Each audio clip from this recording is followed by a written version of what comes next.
Pilate and 2 soldiers arrived at the veranda of the dungeon. One soldier carried a plate of food. Pilate stood in front of the prison door where Barabbas was held. He signaled to a soldier, who then opened the door. Seeing the soldier with the food, Barabbas watched as the soldier placed the plate down and left. Pilate signaled again, and the other soldiers also left. Barabbas stood up when he saw Pilate. Pilate asked, "Are you Barabbas?" Barabbas did not answer. Pilate stepped closer and said, "You are a fool. Your fight was right, but why did you start a riot?" Barabbas remained silent, watching Pilate calmly. Pilate continued, "Your cause was justified, which is why I supported the protest and arranged for guards. But you killed many people. Do you know the punishment for that? Crucifixion." Barabbas looked at Pilate and replied, "I did not start the riot. Caiaphas planned it and blamed me." Pilate immediately responded, "I know the truth, but who will believe it? The world will remember you as a murderer, a rioter, and a robber. History will say the same." He paused and then added, "Do not think that those from lower caste cannot rise to power. They must develop their skills, just as I did. I was once sold as a slave to Rome. Now, I am a ruler of the Roman Empire." Barabbas kept looking at Pilate. Pilate continued, "The Jews are eager to hold a council, sentence you to death, and crucify you immediately. I am the one delaying it." Barabbas asked, "Why delay?" "I am not afraid of death." Pilate replied, "You are a leader who fought for the rights of the oppressed. You should not die so soon. On the Passover festival, I have the power to free any prisoner, and I will use it to release you. You will be free. But remember, this is Judea, the land of the Jews. Unless they change their minds, you will not gain your rights. Try to change their minds wisely." Pilate then adds, "Don't starve yourself. Eat this." With a slight smile, Pilate left. Barabbas was looking majestically in the direction he had gone.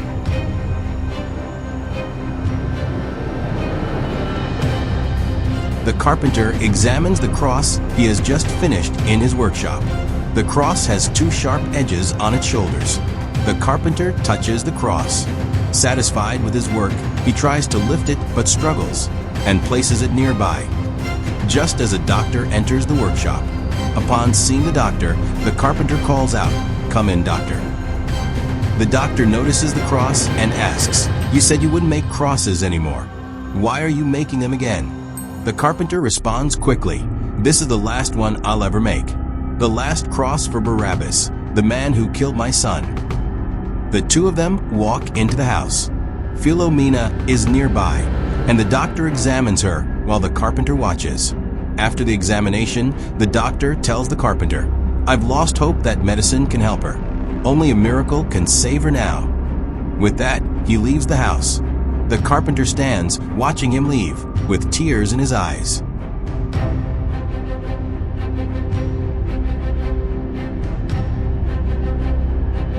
Judas walks along a mountain path in the distance.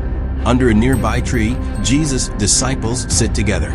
Seeing Jesus from afar, Judas hesitates. Instead of approaching, he sits on a rock, away from the others, and quietly pulls out a small bag of silver coins from his waist. He stares at them, his face confused. Jesus notices him and walks over. As soon as Judas sees him coming, he quickly hides the bag. Jesus sits beside him and looks at him closely.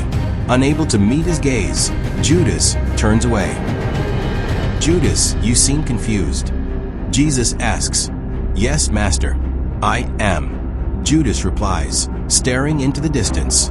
Jesus speaks gently. When greed and anger take over a man's heart, he loses himself.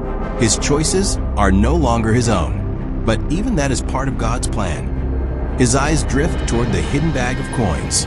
Judas immediately looked at Jesus and asked, "Why did God create man with the inequality of rich and poor?"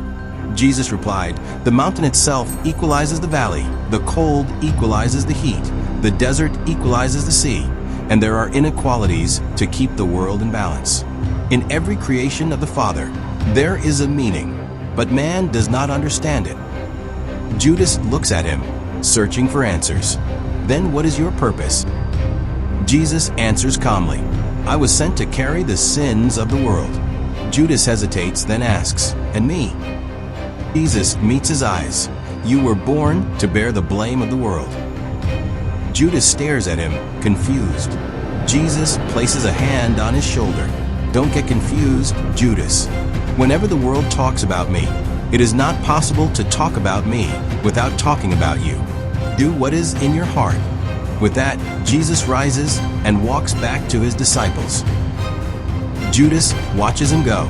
A decision forms in his mind. Without another word, he rises and heads down the mountain. As he walks, a carpenter runs up the path, out of breath. "Where is the preacher?" Judas pauses. Then, with a glance back at the mountain, he points toward Jesus. The carpenter nods and hurries up the path. Judas turns and disappears down the trail.